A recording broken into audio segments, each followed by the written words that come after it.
All right, let's just dive right into it. The first thing we're going to talk about is card synergy. More simply, how the cards are going to interact with one another. So let's talk about individual card synergy and what that might look like for a deck that you might be building and the strategy behind playing that deck. So let's start off with a card like Zero, and Zero does nothing more than remove those abilities from cards that might be harmful to you. An example would be Ma, right? So Ma, you can't play after turn 3 and you can't play any more cards there. But for a 2 energy cost, you get 3, 7, so you get 10 for that 2 energy. That is a really high value play, and the way these cards synergize works well with one another. So the idea behind card synergy is to make sure that you have a couple of options instead of being just tied into the one. So if Ma was your only option playing with Zero, then Zero's not a very high value card to have in your deck. But when you play a card like Red Skull, right, and you're spending 6 energy for 18 overall points in that lane, that could be a game changer. So now you have 2 options to play with Zero, and this allows you some flexibility based on whatever your draw is, right? So you're trying to build this deck so that it's towards your advantage, but you're not limited to like, oh, this is the only combo that I can play. So we want to look for card synergies such as that. One that you're not seeing often out there, you've seen all the Silver Surfer decks, right? Give your other 3-cost cards 3+ power, and they're building entire decks around that. But, what if you used Venom? Right? Venom is a very powerful destroy card, and if you threw Silver Surfer in your deck, now you've got some card synergy that is going to work with some cards such as Storm and your other 3-cost cards like Punisher, right? And so you have some options, and you're just not limited to that one win condition, right? We'll talk about win conditions in a minute, but now you can start to see that as you're building these decks, the strategy you want behind them is what is your card synergy going to look like. Other synergies that you could look for, you've got Claw, who's going to be not only strong in his lane, but helping the lane next to him. And if you're only going to be playing 2 lanes, of course, Warpath would probably be a really good card to have in your deck because he would synergize well with Claw. So those are the types of things that you're wanting to look for when you build these decks. Of course, you've all seen the Moon Girl and Dino decks because they synergize well, right? Moon Girl copies your hand, buffs up Dino. We've got Collector in here. He's also good with Moon Girl. In short, just look for those simple synergies in order to start to build your deck around. The next thing we want to talk about when you're talking about strategy is knowing what your win conditions are for the decks that you're playing. I just started putting in win condition cards for this video, and voila, I came up with almost a completely usable deck. And through some fine tuning, it's been a cube generator. It's not perfect yet, but it's getting there. So Yondu is just a curve played card. Hopefully we get him on round 1 or 2. We just get him out there so that hopefully we get a good hit from him. Now, what we're trying to do is obviously with some lane control. What I like to do is, just like I demonstrated before, that card synergy between Zero and Ebony Maw is to get really, really high value early in the game so that I have 10 points in a lane and I'm already dominating that lane because it's hard to match those 10 points in the first 2 rounds. Lane control with Storm, lane control with Enchantress. On top of Storm, hopefully we can throw Jessica or our other 4-drop, Jubilee. If we have to play into a lane that's affected by no reveal or no ongoing, we have Abomination who can just dump 9 right there on turn 5, which helps a bunch. We also have Red Skull that we can play on top of Zero, which now we talked about earlier gives us that 18 points for 6 points spent. We also have Leader, who is probably going to be your turn 6 play unless something strange is going on and you're noticing, maybe I just need a big punch at the end, and we have Infinite for that. And then we have America Chavez just coming in for another one of those big punches in case we haven't drawn Abomination yet, and we can still have that big punch. So you can start to see have like 3 or 4 different win conditions built into this deck.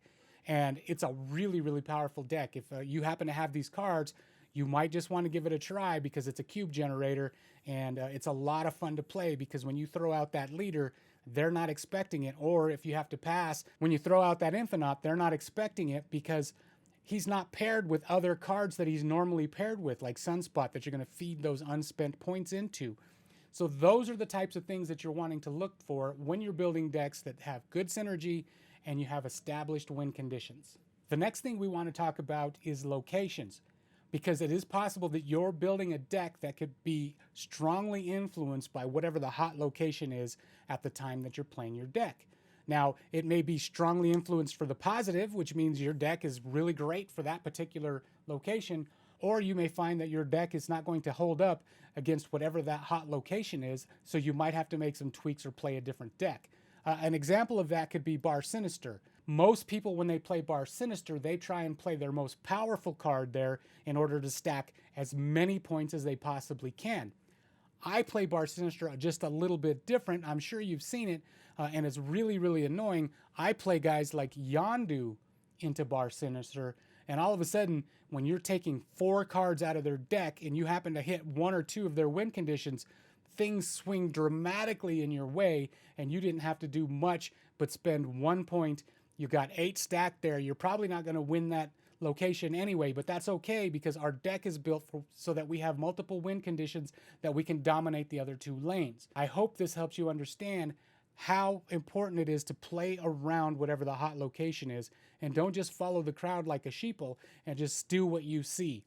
Use a little bit of forethought and think, okay, I'm not going to be able to dominate this, so how can I take advantage of it? The next thing we need to talk about is net decking, or the current meta, what everybody else is playing. It's really popular in card games for someone to come up with a decent deck, post it on the internet, and everybody else run to that deck to play it, so you keep seeing the deck over and over and over again. And that's because it is getting results. But that's not always the fun deck to play, and it's really not that fun to play against if you don't have a deck that counters it. So look for ways to counter the meta. I've built a deck here called Flex Off Meta. Actually, I stole this deck. I didn't build it. It's a blast to play. It counters just about every meta deck out there, but it really, really takes some forethought in how you play the cards and what your draw looks like. But it goes against the meta. It's fun to play, and it is one of those decks that you should probably invest a little bit of time into building one for yourself, so that you understand that you don't always have to be net decking and be a sheeple out there. You can play something different, have fun, and still get them cubes. The next thing we want to talk about is playing your deck. We don't want decks that are only built on one win condition. So an example of that would be early pull 1 decks that are extremely Odin dependent, right? Odin's win condition is on reveal.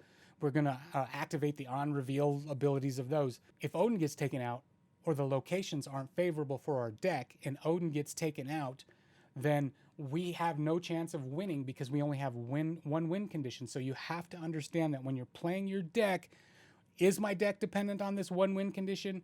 And if so, what is going to counter it? The next thing we need to talk about when we're talking about playing your deck is when to snap.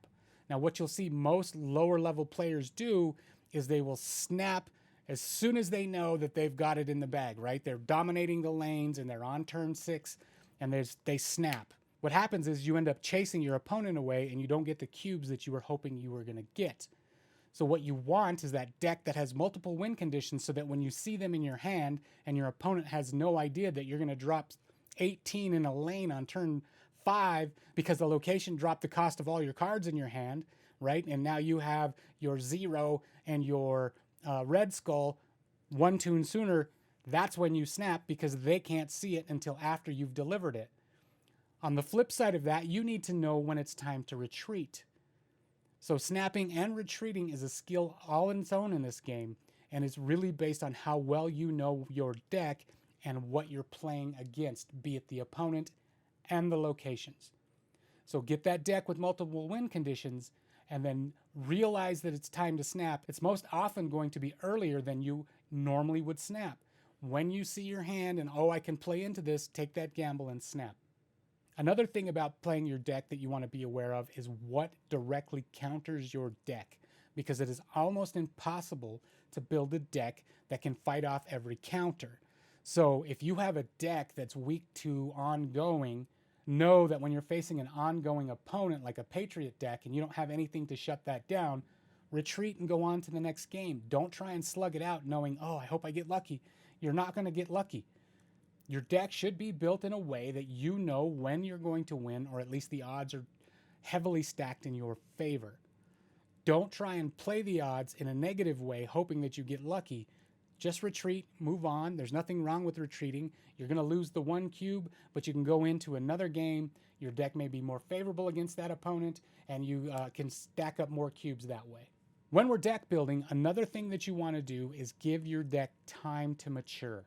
And what I mean by this is don't just slap a deck together, play it once or twice, oh, it doesn't feel good, and then you move on. If you've actually put some time into building the deck, you may find that during the mid-tempo of the game, in terms 3, 4, or 4, 5, you may have to change a card or two to help that deck reach its win conditions in that final 2 rounds of the game. So don't just scrap your deck because it's not feeling right on tempo. Play with those mid-draw cards, those 3s and their 4s, maybe even a 5, just to see if you can help that deck along. You might be surprised at what you can put in there that might just shift the odds in your favor, and now that deck that was kind of winning might turn into a cube stacker, and it was because you didn't give up on it. A couple of tips. First, if you know there's going to be a hot location in rotation, because they're going to let you know in the game, build a deck for the hot location. Not always to take advantage of it in a positive way, but maybe to counter it, because everybody's going to be playing the same types of cards to benefit on those hot locations. If you play a counter to the hot location, not a counter to their deck, but a counter to that hot location, all of a sudden you have a leg up because you're playing something they're not expecting, and your deck is going to thrive. Lastly, keep them guessing. Hide your win conditions as long as you can. I mentioned that earlier when we talked about synergy and deck building. Build your win conditions in ways that others don't know what's coming. If you have that infinite tucked into your deck, and it's, oh, I need a really big bang on turn 6, so I'm going to skip turn 5. If you have none of the other telltale cards out there, they have no idea what that win condition is. Or if you stack 2 really good lanes and you have leader in your hand, and all of a sudden they throw out their big win condition and leader copies that for you, they have no way to counter that unless they get lucky. So keep them guessing. Hide your win conditions as best you can, and sometimes even consider hiding your counters. Well, there's our basic strategy guide for playing. Hopefully you found some value here. Thank you for watching this long. Smash the subscribe, give me a like, or even tell me something that I did wrong down in the comments. I appreciate you.